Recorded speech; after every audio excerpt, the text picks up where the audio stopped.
get right now, though, from House Judiciary is Congressman Chip Roy.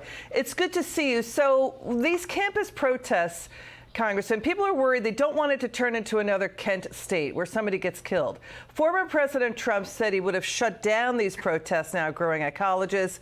Let's show the photo of a man at a Stanford University protest. He's wearing a headband of Hamas. There's a Hezbollah flag flown at Princeton.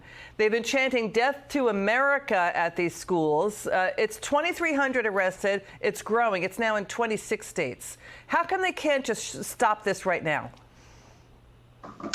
Well, they certainly could if they wanted to. There are places around the country where they have done just that. We had, obviously, Ben Sasse, former senator, president of the University of Florida, did an exceptional job. We had the president of the University of Texas, Jay Hartzell, who's done an exceptional job shutting things off before it gets started. But where you have these very leftist universities run by radical, progressive leftist Democrats in charge of these Ivy League universities who've been getting federal funds and have these massive fat endowments, they've been coddling these people, and they're basically allowing these radical folks from the students that are organized with, frankly, they're getting money from Hamas. They're getting money from terrorist groups. They're getting money from organizations all around the world to try to foment this.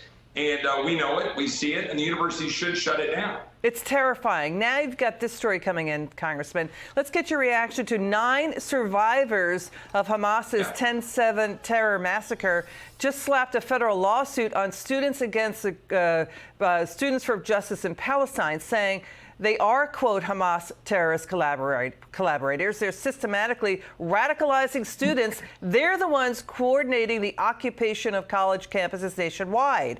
That's what this lawsuit alleges. Is the White House on top of this? Well, no, they're not. And in fact, they've been encouraging it and fomenting it. The president and his advisors and his folks, they basically give lip service to saying that, there's no place for anti-Semitism. But they are all too fine to have these universities spinning this stuff up and, frankly, encouraging it rather than clamping down on it. And, God bless, by the way, those folks down in North Carolina and Chapel Hill who held up the American flag and said, we're not going to let that happen. God bless those students at Ole Miss who sang the national anthem and tried to drown out those that were saying death to Israel and death to the Jews and all of these terrible things that are clearly anti-Semitic. And I want to bring up another thing. Some of us voted against a bill yesterday that was an anti-Semitism bill, and it was hard to do because there's blatant and obvious anti-Semitism going on around this country that should be called out.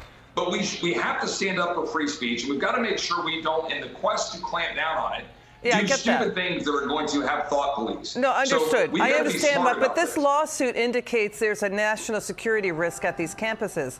And by the way, the organization, the lawsuit says, are violating laws like the Federal Anti-Terrorism Act and more. We've got New York City Mayor Eric Adams, NYPD, cops over on the West Coast warning these are not spontaneous student movements. They're calculated, coordinated protests run by outside professional anarchists.